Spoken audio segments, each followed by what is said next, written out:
Nouvelle révolution, celle des robots féminins. En Chine, cette révolution est déjà bien entamée. Depuis quelques années, le marché des robots compagnons explose littéralement, porté par les avancées de l'intelligence artificielle, de la robotique et par une demande sociale qui ne cesse de croître. Face à une population masculine en surnombre, à des difficultés croissantes pour se marier et à des modes de vie de plus en plus individualistes, de nombreux hommes cherchent une alternative. Et cette alternative prend désormais la forme de robots féminins d'un réalisme saisissant. Mais pourquoi la Chine? Tout commence avec des données démographiques impressionnantes.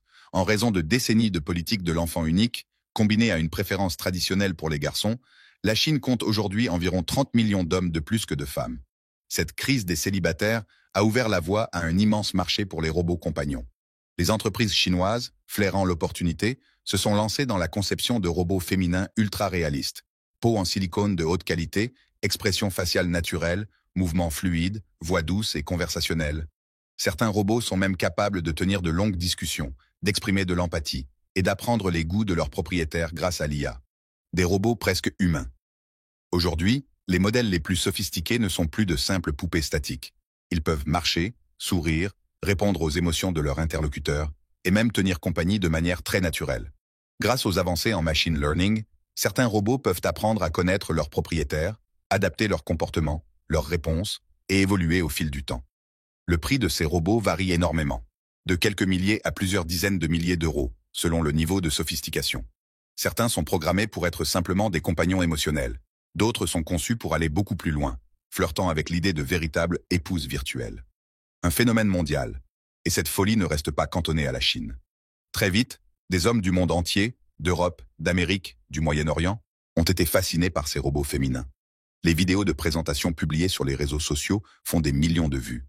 Les entreprises chinoises reçoivent des commandes de partout dans le monde. Certains clients attendent plusieurs mois pour recevoir leur partenaire artificiel. Pour beaucoup, ces robots représentent la promesse d'une compagnie sans conflit, sans trahison, sans divorce. D'autres y voient simplement un rêve technologique devenu réalité. Les critiques et les dangers. Mais ce phénomène n'est pas sans soulever de nombreuses critiques et interrogations éthiques. Que signifie réellement le fait de nouer une relation avec un robot? Est-ce un palliatif temporaire pour la solitude ou un signe d'isolement social grandissant? Certains experts parlent d'un risque de désocialisation massive, où les individus préféreraient des partenaires artificiels à des relations humaines complexes mais authentiques. D'autres mettent en garde contre une vision de la femme réduite à une machine programmée pour satisfaire tous les désirs, ce qui pourrait renforcer des stéréotypes nuisibles et déshumaniser les rapports humains. Enfin, il y a aussi la question de la dépendance émotionnelle. Que se passera-t-il lorsqu'une personne développera un attachement profond pour un être qui, malgré toute son apparence humaine, n'a ni conscience, ni véritable sentiment? Le futur proche. Malgré toutes ces inquiétudes, une chose est certaine. Le marché ne va pas ralentir.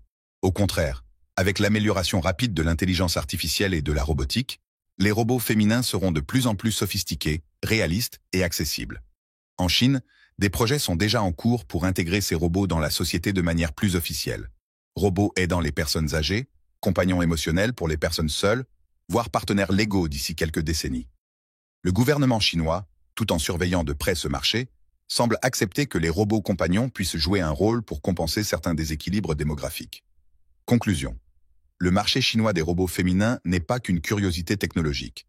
Il est en train de redessiner les contours même des